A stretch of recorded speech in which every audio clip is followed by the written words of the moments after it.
Une nuit lors de laquelle je ne trouvais pas le sommeil. Je commençais à m'ennuyer. Je décidai donc d'allumer la télé. Je n'y vis que stupidité, bidonnage et consommation à outrance. Cela me révoltait. Il fallait que je fasse quelque chose. Bon, on arrête là, ça ressemble à rien ton truc. Comment ça ressemble à rien? Premièrement, on voit bien que t'as tourné en plein jour. Deuxièmement, t'es pas censé t'ennuyer avec tous les mangas et les jeux vidéo que t'as autour de toi. Et troisièmement, on voit ton micro et ton texte sur ton écran. Putain, tu viens de foutre en l'air mon intro!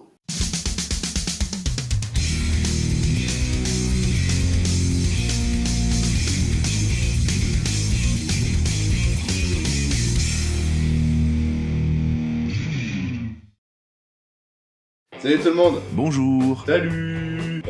C'est dégueulasse. Bon, comme vous l'avez vu au titre de la vidéo, on va parler de la télé. La télévision est un ensemble de technologies destinées à émettre et recevoir des séquences audiovisuelles appelées Non programmes mais t'es télé. débile ou quoi? Bah quoi? Tout le monde sait ce que c'est la télé. C'est sûr? C'est quand même vachement archaïque comme média. La télévision. Ah ouais, je connais ça. Ouais. Bon, t'as peut-être raison, c'est peut-être pas utile, si même lui il voit ce que c'est. Bah ouais. Pourquoi même lui? Vous insinuez quoi là? Bah que t'es un abruti tout simplement. J'ai eu envie de faire cette vidéo après un devoir que j'ai eu à faire. En gros, je devais écrire un texte polémique sur un sujet de mon choix, et surtout sur un ton bien énervé. Du coup, vous l'aurez deviné, j'ai choisi le thème de la télé. Je me suis donc bien amusé à cracher ma haine comme un gros cochon. Mais après, je me suis posé une question. Qu'est-ce qu'apporte la télé aujourd'hui? La question peut paraître bête dit comme ça, surtout pour quelqu'un qui regarde la télé fréquemment. Ouais, de toute façon, pour les moutons, tout paraît bête. Ouais, il était pas terrible votre jeu de mots les gars là. Jeu de quoi? Si on voit la télé comme une suite de programmes plus ou moins intéressants, alors ouais, il n'y a aucun intérêt, parce que tous ces programmes sont facilement trouvables sur le net. Voilà, la télé c'est de la merde. Fin de vidéo. Il reste des bières? Sauf que c'est pas vrai. Quoi? C'est faux pour deux raisons. La première, c'est que ces programmes ont été faits pour la télé. Si elles n'existaient pas, ils auraient jamais vu le jour. Et la deuxième, c'est que ils sont pas forcément trouvables gratuitement sur le net. À part sur les sites des chaînes qui les proposent justement. Si je prends par exemple Dr House.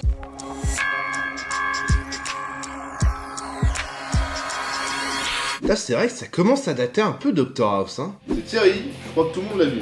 Que ce soit sur téléphone ou sur internet, tout le monde l'a vu. Et justement, ceux qui l'ont vu sur internet, vous avez fait comment? Parce que vous allez pas me dire que vous avez été assez proche du pigeon pour arrêter 2€ par épisode. Et quand bien même ce serait sur le site de TF1. Bien sûr que non, t'es con ou quoi? On est allé sur un site de streaming. Ah!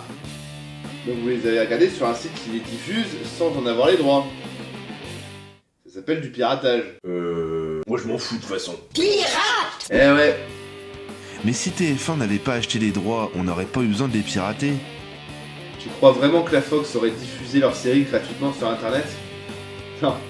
Si TF1 n'avait pas acheté les droits, une autre chaîne l'aurait fait. Et si ça n'aurait pas été le cas, bah il y aurait juste pas eu de VF et ils auraient été piratés directement depuis la Fox.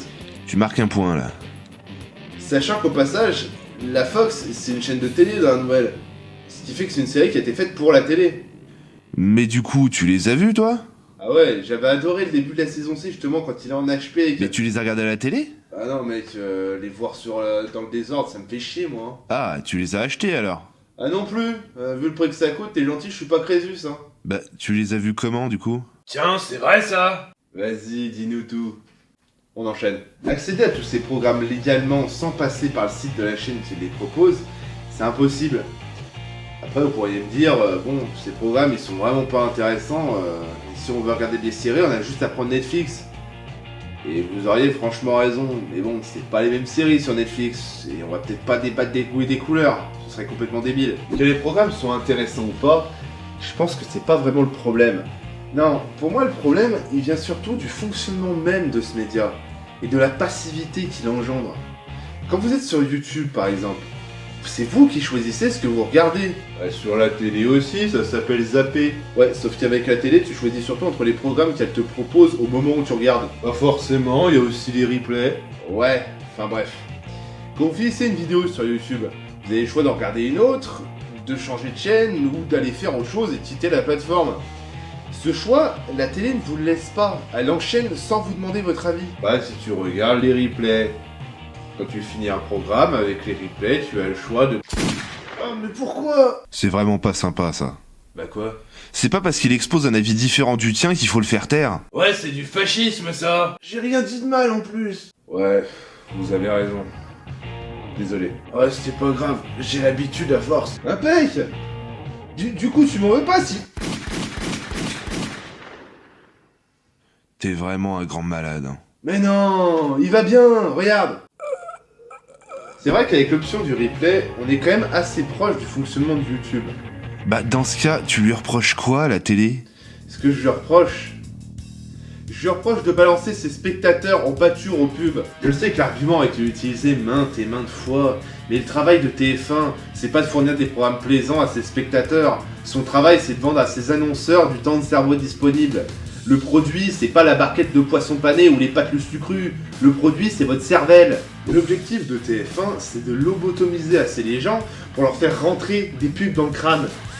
Et pour ça, ils ont plusieurs méthodes. La première, c'est comme je disais, de vous garder captif de ce qu'ils vous montrent. Vous laisser le choix de zapper ou d'aller faire autre chose serait contre-productif pour eux. La deuxième, c'est de vous garder attentif et de faire en sorte que vous ne réfléchissez pas trop. Pour ça, ils font des montages rapides. Ils font beaucoup de cuts, échanges, souvent de cadres, pour jouer avec, pour effect. Ils montrent aussi beaucoup de violence, qu'elle soit verbale ou physique, parce que ça génère une sorte de stress chez le spectateur.